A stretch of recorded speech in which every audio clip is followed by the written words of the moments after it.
किताब शहीद जसवंत सिंह खालड़ा सोच संघर्ष ते शहादत। लेखक सरदार अजमेर सिंह। आवाज़ भाई गुरजंट सिंह रूपोवाली। भाग 15।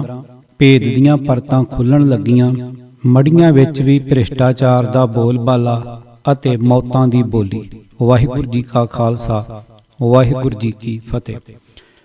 भेत दीआं परतां खुलण लगियां। बाबा भूतनाथ नाल होए वार्तालाप चों ਇਹ ਤੱਥ ਉਜਾਗਰ ਹੋਇਆ ਕਿ ਮਿਊਨਿਸਪਲ ਕਮੇਟੀਆਂ ਦੇ ਕਾਨੂੰਨ ਮੁਤਾਬਕ ਸ਼ਹਿਰ ਵਿੱਚ ਮਿਲਣ ਵਾਲੀ ਹਰੇਕ ਲਾਵਾਰਸ਼ ਲਾਸ਼ ਦਾ ਦਾਹ ਸੰਸਕਾਰ ਕਮੇਟੀ ਨੇ ਆਪਣੇ ਫੰਡ ਵਿੱਚੋਂ ਕਰਨਾ ਹੁੰਦਾ ਹੈ, ਪਰ ਨਾਲ ਹੀ ਇਸ ਲਾਸ਼ ਬਾਰੇ ਪੁਲਿਸ ਕਾਰਵਾਈ ਵੀ ਮੁਕੰਮਲ ਕਰਨੀ ਜ਼ਰੂਰੀ ਹੁੰਦੀ ਹੈ ਤੇ ਉਸ ਦਾ ਪੋਸਟਮਾਰਟਮ ਕਰਵਾਉਣਾ ਵੀ ਕਾਨੂੰਨੀ ਤੌਰ ਤੇ ਜ਼ਰੂਰੀ ਹੁੰਦਾ ਹੈ।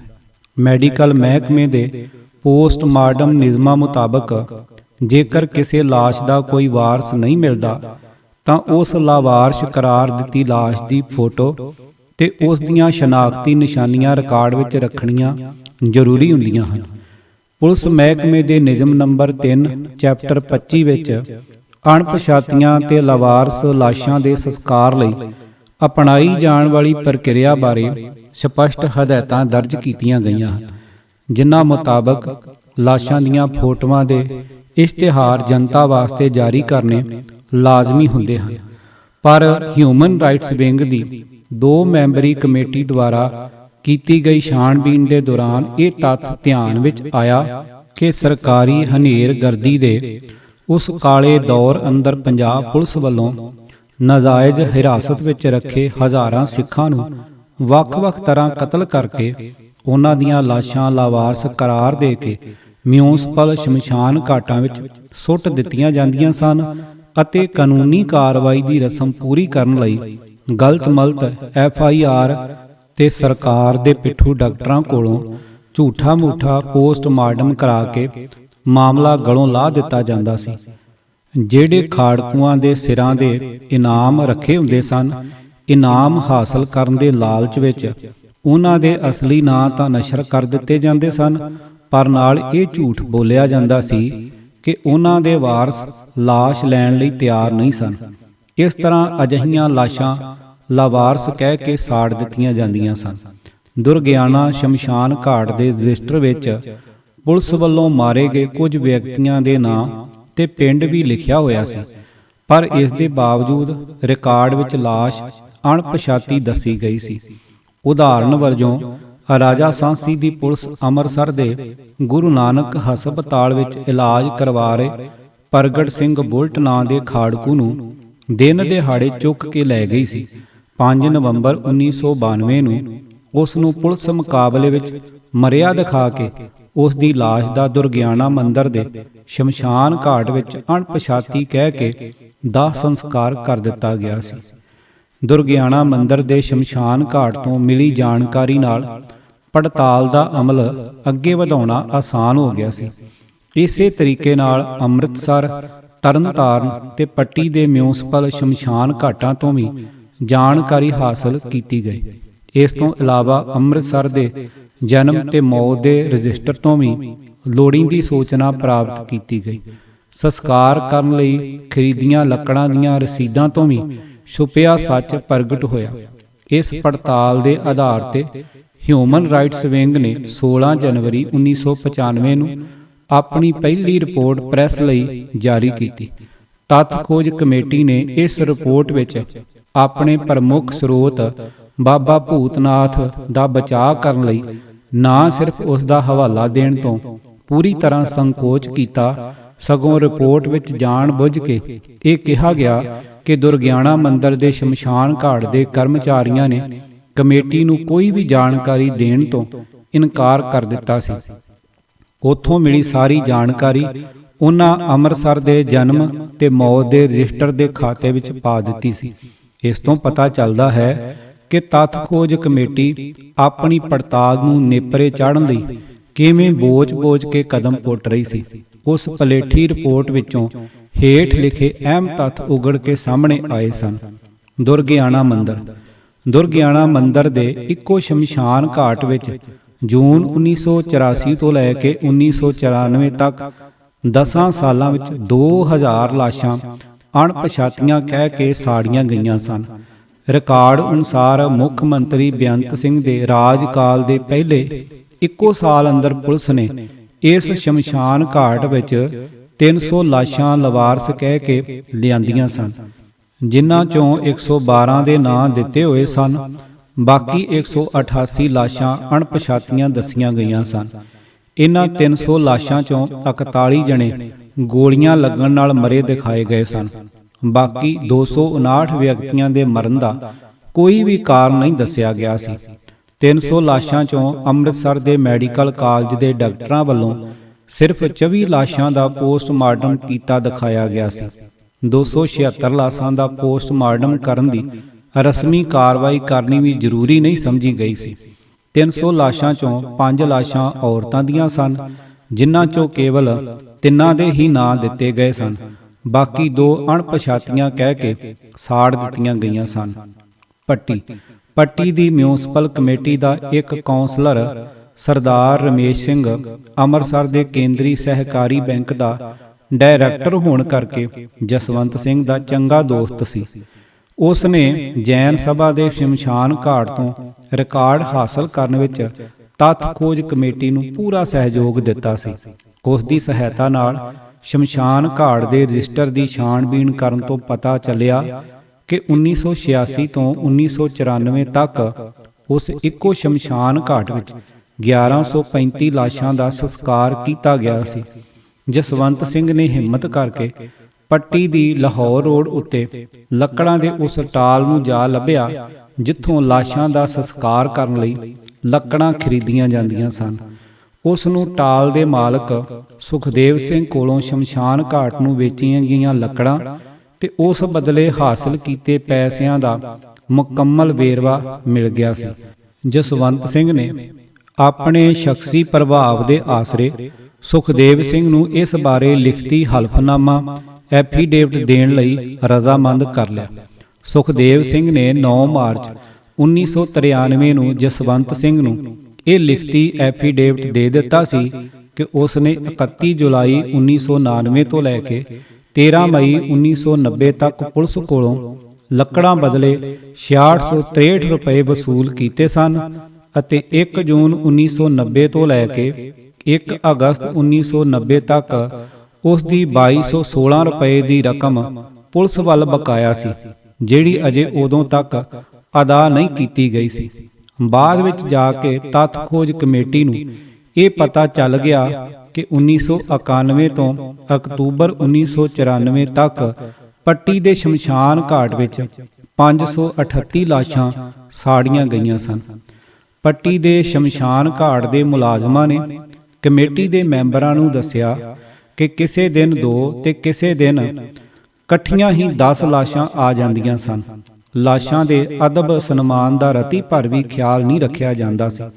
ਸ਼ਮਸ਼ਾਨ ਘਾਟ ਵਿੱਚ ਸੰਸਕਾਰ ਕਰਨ ਲਈ ਉਚੇਚੇ ਤੌਰ ਤੇ ਪੱਕੇ ਥੜੇ ਬਣਾਏ ਗਏ ਸਨ, ਪਰ ਅਕਸਰ ਹੀ ਪੱਕੇ ਥੜਿਆਂ ਤੇ ਸੰਸਕਾਰ ਕਰਨ ਦੀ ਜਗ੍ਹਾ ਆਲੇ ਦੁਆਲੇ ਟੋਇਆਂ ਖਾਲਿਆਂ ਵਿੱਚ ਜਾਂ ਉਜਾੜ ਪਈ ਥਾਂ ਤੇ ਲਾਸ਼ਾਂ ਸਾੜ ਕੇ ਗਲੋਂ ਗਲਾਵਾਂ ਲਾ ਦਿੱਤਾ ਜਾਂਦਾ ਸੀ।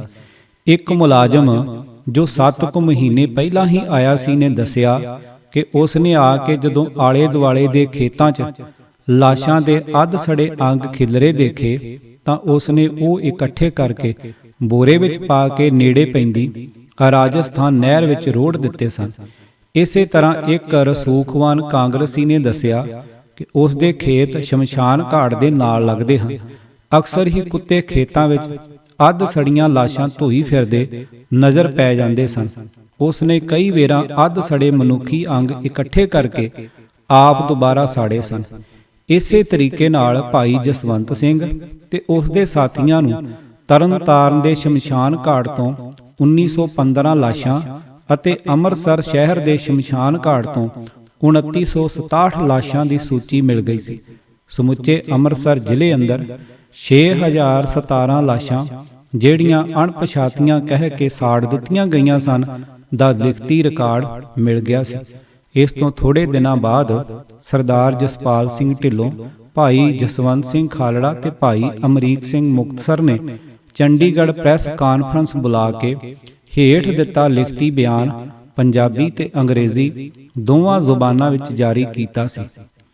1991 ਤੋਂ ਲੈ ਕੇ ਅੱਜ ਤੱਕ ਲਗਭਗ 25,000 ਸਿੱਖ ਨੌਜਵਾਨਾਂ ਦੀਆਂ ਲਾਸ਼ਾਂ ਲਾਵਾਰਸ ਕਰਾਰ ਦੇ ਕੇ ਪੰਜਾਬ ਦੇ ਵੱਖ-ਵੱਖ ਮਿਊਨਿਸਪਲ ਸ਼ਮਸ਼ਾਨ ਘਾਟਾਂ ਵਿੱਚ ਸਾੜ ਦਿੱਤੀਆਂ ਗਈਆਂ ਹਨ ਅਤੇ ਲਗਭਗ ਇੰਨੀਆਂ ਹੀ ਲਾਸ਼ਾਂ ਦਰਿਆਵਾਂ ਤੇ ਨਹਿਰਾਂ ਵਿੱਚ ਰੋੜ ਦਿੱਤੀਆਂ ਗਈਆਂ ਹੋਣ ਦੇ ਸ਼ੰਕੇ ਹਨ। ਮਨੁੱਖੀ ਅਧਿਕਾਰ ਵਿੰਗ ਸ਼੍ਰੋਮਣੀ ਅਕਾਲੀ ਦਲ ਵੱਲੋਂ ਲਾਵਾਰਸ ਲਾਸ਼ਾਂ ਦੇ ਭਿਆਨਕ ਕਾਂਡ ਦੀ ਤਹਿ ਤੱਕ ਜਾਣ ਲਈ ਸ਼ੁਰੂ ਕੀਤੀ ਜਾਂਚ ਨੇ ਜਥੇਬੰਦੀ ਦੀ ਮੁੱਢਲੀ ਜਾਂਚ ਦੇ ਅੰਦਾਜ਼ਿਆਂ ਨੂੰ ਮਾਤ ਪਾ ਦਿੱਤਾ ਹੈ। ਪੰਜਾਬ ਦੀ ਇੱਕ ਤਹਿਸੀਲ ਪੱਟੀ, ਜਿਸ ਦੀ ਕੁੱਲ ਆਬਾਦੀ ਲਗਭਗ 1,50,000 ਦੇ ਕਰੀਬ ਹੈ ਅਤੇ ਜਿਸ ਵਿੱਚ ਸਿਰਫ 2 ਅਸੈਂਬਲੀਆਂ ਹਲਕੇ ਪੈਂਦੇ ਹਨ, ਅੰਦਰਲੀ ਜਾਂਚ ਨੂੰ ਮੁਕੰਮਲ ਕਰਨ ਤੇ ਮਨੁੱਖੀ ਅਧਿਕਾਰ ਵਿੰਗ ਦੀ ਜਾਂਚ ਕਮੇਟੀ ਨੇ ਦਿਲ ਕੰਬਾਊ ਸਿੱਟੇ ਕੱਢੇ ਹਨ। ਜਾਂਚ ਕਮੇਟੀ ਵੱਲੋਂ ਮਿਊਨਿਸਪਲ ਸ਼ਮਸ਼ਾਨ ਘਾਟ ਪੱਟੀ ਅੰਦਰ ਸਾੜੀਆਂ ਗਈਆਂ 538 ਲਾਸ਼ਾਂ ਦਾ ਦਸਤਾਵੇਜ਼ੀ ਸਬੂਤ ਦੁਨੀਆ ਸਾਹਮਣੇ ਪੇਸ਼ ਕੀਤਾ ਜਾ ਰਿਹਾ ਹੈ, ਜੋ ਵੱਖ-ਵੱਖ ਥਾਣਿਆਂ ਤੋਂ ਲਿਆ ਕੇ ਪੱਟੀ ਸ਼ਮਸ਼ਾਨ ਘਾਟ ਵਿੱਚ ਸਾੜੀਆਂ ਗਈਆਂ ਹਨ। ਇਨ੍ਹਾਂ 538 ਲਾਸ਼ਾਂ ਵਿੱਚੋਂ ਸਭ ਤੋਂ ਵੱਧ 115 ਲਾਸ਼ਾਂ ਪੱਟੀ ਥਾਣੇ ਤੋਂ, 103 ਭਿੱਖੀਵਿੰਡ ਤੋਂ, 101 ਬਲਟੋਹਾ ਥਾਣੇ ਤੋਂ, 61 ਖਾਲੜਾ ਥਾਣੇ ਤੋਂ, 50 ਹਰੀਕੇ ਥਾਣੇ ਤੋਂ, 35 ਖੇਮਕਰਨ ਥਾਣੇ ਤੋਂ, 9 ਕੱਚਾ ਪੱਕਾ ਥਾਣੇ ਤੋਂ, 5 ਲਾਸ਼ਾਂ ਸਭਰਾ ਤੇ ਕੈਰੋਂ ਪੁਲਿਸ ਚੌਂਕੀ ਤੋਂ ਅਤੇ 2 ਲਾਸ਼ਾਂ ਘਰਿਆਲਾ ਪੁਲਿਸ ਚੌਂਕੀ ਤੋਂ ਲਿਆ ਕੇ ਇਸ ਸ਼ਮਸ਼ਾਨ ਘਾਟ ਵਿੱਚ ਸਾੜੀਆਂ ਗਈਆਂ। 52 ਲਾਸ਼ਾਂ ਦੇ ਸਾੜੇ ਜਾਣ ਦਾ ਪਤਾ ਸਿਰਫ ਲੱਕੜਾਂ ਦੇ ਬਿੱਲਾਂ ਤੋਂ ਲੱਗਾ ਹੈ। ਇਹ ਲਾਸ਼ਾਂ 1991 ਤੋਂ 1994 ਦੇ ਸਮੇਂ ਦੀਆਂ ਹਨ ਅਤੇ ਇਸ ਤੋਂ ਪਹਿਲਾਂ ਸਾੜੀਆਂ ਗਈਆਂ ਲਾਸ਼ਾਂ ਦਾ ਵਰਣਨ ਉੱਥੇ ਮੌਜੂਦ ਰਿਕਾਰਡ ਵਿੱਚ ਨਹੀਂ ਕੀਤਾ ਗਿਆ। ਜਾਂਚ ਕਮੇਟੀ ਨੂੰ ਮਿਊਨਿਸਪਲ ਸ਼ਮਸ਼ਾਨ ਘਾਟ ਦੇ ਆਸ-ਪਾਸ ਰਹਿੰਦੇ ਲੋਕਾਂ ਨੇ ਦੱਸਿਆ ਕਿ ਉਹਨਾਂ ਨੂੰ ਇਹ ਮੁਸ਼ਕਲ ਆਉਂਦੀ ਸੀ ਕਿ ਲਾਸ਼ਾਂ ਦੇ ਟੁਕੜੇ ਕੁੱਤੇ ਚੁੱਕੀ ਫਿਰਦੇ ਸਨ ਅਤੇ ਕਈ ਵਾਰ ਉਹਨਾਂ ਦੇ ਘਰਾਂ ਤੱਕ ਮਨੁੱਖੀ ਲੱਤਾਂ ਬਾਹਾਂ ਖਿੱਲਰ ਜਾਂਦੀਆਂ ਸਨ। ਸ਼ਹਿਰ ਦੇ ਇੱਕ ਪਤਵੰਤੇ, ਜੋ ਕਿ ਇੱਕ ਕਾਂਗਰਸੀ ਮੈਂਬਰ ਪਾਰਲੀਮੈਂਟ ਦਾ ਨਜ਼ਦੀਕੀ ਸਾਥੀ ਹੈ ਅਤੇ ਜਿਸ ਦੀ ਜ਼ਮੀਨ ਵਿੱਚ ਸ਼ਮਸ਼ਾਨ ਘਾਟ ਦੇ ਨਾਲ ਲੱਗਦੀ ਹੈ, ਨੇ ਦੱਸਿਆ ਕਿ ਕਈ ਵਾਰ ਇਹ ਅੱਧ ਸੜੀਆਂ ਲੱਤਾਂ ਬਾਹਾਂ ਇਕੱਠੀਆਂ ਕਰਕੇ ਲੋਕ ਆਪ ਦੁਬਾਰਾ ਸੰਸਕਾਰ ਕਰਦੇ ਸਨ। ਜਾਂਚ ਕਮੇਟੀ ਨੂੰ ਲੋਕਾਂ ਨੇ ਦੱਸਿਆ ਕਿ ਬਹੁਤ ਸਾਰੀਆਂ ਲਾਸ਼ਾਂ ਪੁਲਿਸ ਵੱਲੋਂ ਹਰੀਕੇ ਹੈੱਡ ਵਰਕਸ ਤੋਂ ਨਿਕਲਦੀ ਰਾਜਸਥਾਨ ਨਹਿਰ ਵਿੱਚ ਰੋੜੀਆਂ ਜਾਂਦੀਆਂ ਰਹੀਆਂ ਹਨ, ਜਿਸ ਤੋਂ ਕਮੇਟੀ ਇਸ ਸਿੱਟੇ ਤੇ ਪੁੱਜੀ ਹੈ ਕਿ ਇਕੱਲੀ ਬੇਅੰਤ ਸਰਕਾਰ ਦੇ ਸਮੇਂ ਦੌਰਾਨ ਹੀ ਪੱਟੀ ਤਹਿਸੀਲ ਵਿੱਚੋਂ ਲਗਭਗ 1000 ਤੋਂ ਵੱਧ ਲਾਸ਼ਾਂ ਖੁਰਦ-ਬੁਰਦ ਕੀਤੀਆਂ ਗਈਆਂ ਹਨ ਅਤੇ ਇਨ੍ਹਾਂ ਅੰਕੜਿਆਂ ਤੋਂ ਪਤਾ ਚੱਲਦਾ ਹੈ ਕਿ 1985 ਤੋਂ ਲੈ ਕੇ 1995 ਤੱਕ ਇਹ ਗਿਣਤੀ ਦੁੱਗਣੀ ਹੋ ਸਕਦੀ ਹੈ। ਜ਼ਿਲ੍ਹੇ ਦੀਆਂ 5 ਤਹਿਸੀਲਾਂ ਵਿੱਚ ਕਿਉਂਕਿ ਇੱਕੋ ਜਿਹਾ ਕਤਲੇਆਮ ਕੀਤਾ ਗਿਆ, ਜਿਸ ਕਰਕੇ ਸਮੁੱਚੇ ਅੰਮ੍ਰਿਤਸਰ ਜ਼ਿਲ੍ਹੇ ਵਿੱਚ ਲਾਪਤਾ ਕੀਤੇ ਲੋਕਾਂ ਤੇ ਲਵਾਰਸ ਲਾਸ਼ਾਂ ਦੀ ਗਿਣਤੀ 10,000 ਤੱਕ ਪਹੁੰਚ ਸਕਦੀ ਹੈ। ਇਹ ਅੰਕੜੇ ਪੰਜਾਬ ਵਿੱਚ ਵੱਖ-ਵੱਖ ਮਨੁੱਖੀ ਅਧਿਕਾਰ ਸੰਗਠਨਾਂ ਵੱਲੋਂ ਪ੍ਰਗਟਾਏ ਸ਼ੰਕਿਆਂ ਨੂੰ ਸਹੀ ਕਰਾਰ ਦਿੰਦੇ ਹਨ ਕਿ 50,000 ਤੋਂ ਵੱਧ ਨੌਜਵਾਨ ਪੁਲਿਸ ਵੱਲੋਂ ਲਾਪਤਾ ਕਰ ਦਿੱਤੇ ਗਏ ਹਨ। ਮਨੁੱਖੀ ਅਧਿਕਾਰ ਵਿੰਗ ਇਸ ਮਨੁੱਖੀ ਕਤਲੇਆਮ ਨਸਲਕੁਸ਼ੀ ਦੀ ਗਹਿਰਾਈ ਵਿੱਚ ਖੋਜ ਕਰਨ ਤੋਂ ਬਾਅਦ ਇਸ ਸਿੱਟੇ ਤੇ ਪੁੱਜਿਆ ਹੈ ਕਿ ਇਸ ਕਾਂਡ ਨੇ 70 ਵਿੱਚ ਕਪੂਚੀਆਂ ਅੰਦਰ ਖੁਮੇਰ ਰੂਸ ਦੀ ਪੋਲ ਪੋਟ ਸਰਕਾਰ ਸਮੇਂ ਕੀਤੇ ਕਤਲੇਆਮ ਨੂੰ ਵੀ ਮਾਤ ਪਾ ਦਿੱਤਾ ਹੈ। ਕਪੂਚੀਆਂ ਦੀ ਹੁਕਮਰਾਨ ਕਮਿਊਨਿਸਟ ਪਾਰਟੀ ਦਾ ਨਾਮ। ਪੋਲ ਪੋਟ ਸਰਕਾਰ ਦੇ ਜ਼ੁਲਮਾਂ ਦੀ ਕਹਾਣੀ ਦੁਨੀਆ ਦੇ ਸਾਹਮਣੇ ਨੰਗੀ ਹੋ ਗਈ ਸੀ ਜਦੋਂ ਉੱਥੋਂ ਦੇ ਸ਼ਮਸ਼ਾਨ ਘਾਟਾਂ ਵਿੱਚ ਸਮੂਹਕ ਤੌਰ ਤੇ ਦਫਨਾਏ ਗਏ ਸੈਂਕੜੇ ਮਨੁੱਖੀ ਪਿੰਜਰ ਕੱਢੇ ਗਏ ਸਨ। ਮਨੁੱਖੀ ਅਧਿਕਾਰ ਵਿੰਗ ਕੌਮਾਂਤਰੀ ਮਨੁੱਖੀ ਅਧਿਕਾਰ ਸੰਗਠਨਾਂ ਨੂੰ ਅਪੀਲ ਕਰਦਾ ਹੈ ਕਿ ਉਹ ਇਨ੍ਹਾਂ ਹਜ਼ਾਰਾਂ ਲਵਾਰਸ ਲਾਸ਼ਾਂ ਦੀ ਅਸਲੀਅਤ ਦੁਨੀਆ ਸਾਹਮਣੇ ਲਿਆਉਣ ਲਈ ਇਸ ਕੇਸ ਵਿੱਚ ਸਾਡੀ ਮਦਦ ਕਰਨ। ਵਿੰਗ ਭਾਰਤ ਦੀਆਂ ਕੌਮੀ ਰਾਜਨੀਤਿਕ ਪਾਰਟੀਆਂ ਤੇ ਪਾਰਲੀਮੈਂਟ ਦੇ ਮੈਂਬਰਾਂ ਨੂੰ ਇਸ ਦੁਖਦਾਈ ਕਾਂਡ ਦਾ ਮੁੱਦਾ ਭਾਰਤ ਦੀ ਪਾਰਲੀਮੈਂਟ ਵਿੱਚ ਉਠਾਉਣ ਅਤੇ ਇਸ ਦੀ ਜਾਂਚ ਲਈ ਪਾਰਲੀਮੈਂਟ ਮੈਂਬਰਾਂ ਦੇ ਵਫਦ ਨੂੰ ਪੰਜਾਬ ਭੇਜਣ ਦੀ ਮੰਗ ਕਰਦਾ ਹੈ। ਮਨੁੱਖੀ ਅਧਿਕਾਰ ਵਿੰਗ ਭਾਰਤੀ ਸਰਕਾਰ ਕੋਲੋਂ ਇਹ ਵੀ ਮੰਗ ਕਰਦਾ ਹੈ ਕਿ ਪੰਜਾਬ ਭਰ ਦੇ ਮਿਊਨਿਸਪਲ ਸ਼ਮਸ਼ਾਨ ਘਾਟਾਂ ਵਿੱਚ ਸਾੜੀਆਂ ਗਈਆਂ ਲਾਸ਼ਾਂ ਦੀਆਂ ਫੋਟੋਆਂ ਪ੍ਰਕਾਸ਼ਿਤ ਕੀਤੀਆਂ ਜਾਣ ਤਾਂ ਕਿ ਲਾਪਤਾ ਕੀਤੇ ਗਏ ਨੌਜਵਾਨਾਂ ਦੇ ਮਾਪਿਆਂ ਨੂੰ ਉਹਨਾਂ ਦੇ ਬੱਚਿਆਂ ਦੇ ਜਿਉਂਦੇ ਜਾਂ ਮਰੇ ਹੋਣ ਦੀ ਸਹੀ ਜਾਣਕਾਰੀ ਮਿਲ ਸਕੇ ਤਾਂ ਜੋ ਉਹਨਾਂ ਦੀਆਂ ਅੰਤਮ ਰਸਮਾਂ ਪੂਰੀਆਂ ਕਰ ਸਕਣ।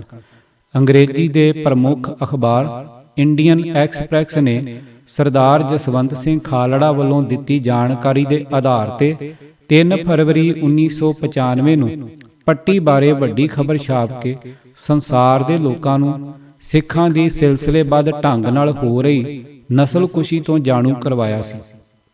ਦੁਰਗਿਆਣਾ ਮੰਦਿਰ ਦੇ ਸ਼ਮਸ਼ਾਨ ਘਾਟ ਵਿਖੇ ਲਾਸ਼ਾਂ ਦਾ ਦਾਹ ਸੰਸਕਾਰ ਕਰਨ ਵਾਲੇ ਮੁਲਾਜ਼ਮ ਬਾਬਾ ਭੂਤਨਾਥ ਨੇ ਇੰਡੀਅਨ ਐਕਸਪ੍ਰੈਸ ਦੇ ਪੱਤਰਕਾਰ SP ਸਿੰਘ ਪੰਨੂ ਨੂੰ ਦੱਸਿਆ ਸੀ ਕਿ 1992-93 ਦੌਰਾਨ ਰੋਜ਼ਾਨਾ 5-6 ਲਾਸ਼ਾਂ ਅਣਪਛਾਤੀਆਂ ਕਹਿ ਕੇ ਸਾੜੀਆਂ ਜਾਂਦੀਆਂ ਰਹੀਆਂ। ਤਰਨਤਾਰਨ ਵਿਖੇ ਕਦੇ-ਕਦੇ 7-8 ਲਾਸ਼ਾਂ ਇਕੱਠੀਆਂ ਸਾੜੀਆਂ ਗਈਆਂ। ਕਈ ਨੌਜਵਾਨਾਂ ਨੂੰ ਤਾਂ ਲੋਕਾਂ ਦੀਆਂ ਅੱਖਾਂ ਦੇ ਸਾਹਮਣੇ ਸ਼ਰੇਆਮ ਘਰਾਂ ਤੋਂ ਚੁੱਕ ਕੇ ਬੇਰਹਿਮੀ ਨਾਲ ਕਤਲ ਕਰ ਦੇਣ ਤੋਂ ਬਾਅਦ ਅਣਪਛਾਤੇ ਕਹਿ ਕੇ ਸਾੜ ਦਿੱਤਾ ਗਿਆ। ਮੜੀਆਂ ਵਿੱਚ ਵੀ ਭ੍ਰਿਸ਼ਟਾਚਾਰ ਦਾ ਬੋਲਬਾਲਾ। ਭਾਈ ਜਸਵੰਤ ਸਿੰਘ ਨੇ ਪ੍ਰੈਸ ਰਿਪੋਰਟਰਾਂ ਨਾਲ ਗੱਲਬਾਤ ਕਰਦਿਆਂ ਦੱਸਿਆ ਸੀ ਕਿ ਜਦ ਅਸੀਂ ਪੜਤਾਲ ਕਰਨ ਲਈ ਮੜੀਆਂ ਵਿੱਚ ਗਏ ਤਾਂ ਪਤਾ ਲੱਗਾ ਕਿ ਪੁਲਿਸ ਵੱਲੋਂ ਗਾਲੀਆਂ ਤੇ ਸਾੜੀਆਂ ਇਹਨਾਂ ਲਾਸ਼ਾਂ ਨਾਲ ਮਿਊਨਿਸਪਲ ਕਮੇਟੀ ਨੇ ਵੀ ਘੱਟ ਨਹੀਂ ਗੁਜ਼ਾਰੀ। ਕਾਨੂੰਨ ਮੁਤਾਬਕ ਸ਼ਮਸ਼ਾਨ ਘਾਟ ਵਿੱਚ ਲਾਸ਼ਾਂ ਦਾ ਸੰਸਕਾਰ ਕਰਨ ਲਈ ਜੋ ਲੱਕੜਾਂ ਖਰੀਦੀਆਂ ਜਾਂਦੀਆਂ ਹਨ ਅਤੇ ਇਸ ਬਦਲੇ ਜਿਹੜੀ ਰਾਸ਼ੀ ਅਦਾ ਕੀਤੀ ਜਾਂਦੀ ਹੈ ਉਸ ਦਾ ਰਜਿਸਟਰ ਅੰਦਰ ਬਕਾਇਦਾ ਵੇਰਵਾ ਦਰਜ ਕੀਤਾ ਜਾਂਦਾ ਹੈ। ਪਰ ਅਸੀਂ ਦੇਖਿਆ ਕਿ ਮਿਊਨਿਸਪਲ ਕਰਮਚਾਰੀ ਕਾਗਜ਼ਾਂ ਵਿੱਚ ਬਾਲਣ 3 ਕੁਇੰਟਲ ਪ੍ਰਤੀ ਲਾਸ਼ ਲਿਖਦੇ, ਪਰ ਕਈ ਵਾਰ ਲਾਸ਼ ਦੇ ਇਕੱਠੇ ਢੇਰ ਨੂੰ 2 ਕੁਇੰਟਲ ਪ੍ਰਤੀ ਲਾਸ਼ ਨਾਲ ਹੀ ਸੰਸਕਾਰ ਕਰਕੇ ਬਾਲਣ ਦੇ ਪੈਸੇ ਹਜ਼ਮ ਕਰ ਜਾਂਦੇ ਸਨ। ਸੰਸਕਾਰ ਕਰਨ ਵਾਲੇ ਮੁਲਾਜ਼ਮਾਂ ਨੇ ਦੱਸਿਆ ਕਿ ਉਹ ਅਕਸਰ ਹੀ ਅੱਧ ਸੜੀਆਂ ਲਾਸ਼ਾਂ ਨਹਿਰਾਂ ਤੇ ਡਰੇਨਾਂ ਵਿੱਚ ਸੁੱਟ ਕੇ ਮੜੀਆਂ ਦੀ ਸਫਾਈ ਕਰ ਦਿੰਦੇ ਸਨ ਅਤੇ ਜਦ ਕਿਤੇ ਵਾਰਸ ਇਹਨਾਂ ਮੜੀਆਂ ਤੋਂ ਜਾ ਕੇ ਫੁੱਲਾਂ ਅਸਥੀਆਂ ਦੀ ਮੰਗ ਕਰਦੇ ਤਾਂ ਦੱਸਿਆ ਜਾਂਦਾ ਹੈ ਕਿ ਇਹ ਫੁੱਲ ਆਮ ਤੌਰ ਤੇ ਗੰਦੇ ਨਾਲੇ ਵਿੱਚ ਸੁੱਟ ਦਿੱਤੇ ਜਾਂਦੇ ਸਨ। ਸਭ ਤੋਂ ਦਰਦਨਾਕ ਗੱਲ ਇਹ ਸੀ ਕਿ ਸ਼ਹਿਰਾਂ ਦੇ ਬਾਹਰਲੇ ਹਿੱਸਿਆਂ ਵਿੱਚ ਪੈਂਦੇ ਸ਼ਮਸ਼ਾਨ ਘਾਟਾਂ ਅੰਦਰ ਇਹਨਾਂ ਅੱਧ ਸੜੀਆਂ ਲਾਸ਼ਾਂ ਦੀਆਂ ਲੱਤਾਂ ਬਾਹਾਂ ਕੁੱਤਿਆਂ ਵੱਲੋਂ ਧੂਹੀ ਫਿਰਦੇ ਦੇਖ ਕੇ ਆਸ-ਪਾਸ ਰਹਿੰਦੇ ਲੋਕ ਇਹਨਾਂ ਅੱਧ ਸੜੇ ਅੰਗਾਂ ਨੂੰ ਦੁਬਾਰਾ ਇਕੱਠੇ ਕਰਕੇ ਆਪ ਮੁੜ ਸੰਸਕਾਰ ਦੇ ਇੰਤਜ਼ਾਮ ਕਰਦੇ ਸਨ। ਭਾਈ ਜਸਵੰਤ ਸਿੰਘ ਖਾਲੜਾ ਨੇ ਇੰਗਲੈਂਡ ਵਿੱਚ 2 ਅਖਬਾਰਾਂ ਦੇ ਸੰਪਾਦਕਾਂ ਨਾਲ ਅਲੱਗ-ਅਲੱਗ ਗੱਲ ਕਰਦਿਆਂ ਅਤਿਅੰਤ ਦੁਖੀ ਲਹਿਜੇ ਵਿੱਚ ਕਿਹਾ ਸੀ, ਸਾਡੇ ਸੱਭਿਆਚਾਰ ਵਿੱਚ ਲਾਸ਼ਾਂ ਨੂੰ ਸਤਿਕਾਰ ਨਾਲ ਮੱਥਾ ਟੇਕਿਆ ਜਾਂਦਾ ਹੈ, ਪਰ ਸਿੱਖ ਨੌਜਵਾਨਾਂ ਦੀਆਂ ਲਾਸ਼ਾਂ ਨਾਲ ਜੋ ਵਿਹਾਰ ਇਸ ਸਮੇਂ ਕੀਤਾ ਗਿਆ, ਇਸ ਦੀ ਪੂਰੀ ਕਹਾਣੀ ਜਦ ਅਸੀਂ ਤਿਆਰ ਕਰਾਂਗੇ ਤਾਂ ਇਤਿਹਾਸ ਵੀ ਸ਼ਰਮਸ਼ਾਰ ਹੋਵੇਗਾ। ਭਾਈ ਖਾਲੜਾ ਨੇ ਉਮੀਦ ਜਤਾਈ ਸੀ ਕਿ ਇਸ ਘਿਨਾਉਣੀ ਨਸਲਕੁਸ਼ੀ ਦੀ ਅਸਲੀਅਤ ਸਾਹਮਣੇ ਆਉਣ ਤੇ ਭਾਰਤੀ ਰਾਜਨੀਤੀ ਦਾ ਅਸਲੀ ਚਿਹਰਾ ਨੰਗਾ ਹੋਵੇਗਾ। ਸਰਕਾਰੀ ਅੱਤਵਾਦ ਦੀ ਭਿਆਨਕ ਤਸਵੀਰ ਸਾਹਮਣੇ ਆਵੇਗੀ ਤੇ ਕਤਲੇਆਮ ਦੇ ਜ਼ਿੰਮੇਵਾਰ ਪੁਲਿਸ ਅਫਸਰ ਕਟਹਿਰੇ ਵਿੱਚ ਖੜੇ ਹੋਣਗੇ। ਪੰਜਾਬ ਟਾਈਮਜ਼ ਤੇ ਦੇਸ਼ ਪ੍ਰਦੇਸ਼ ਲੰਡਨ।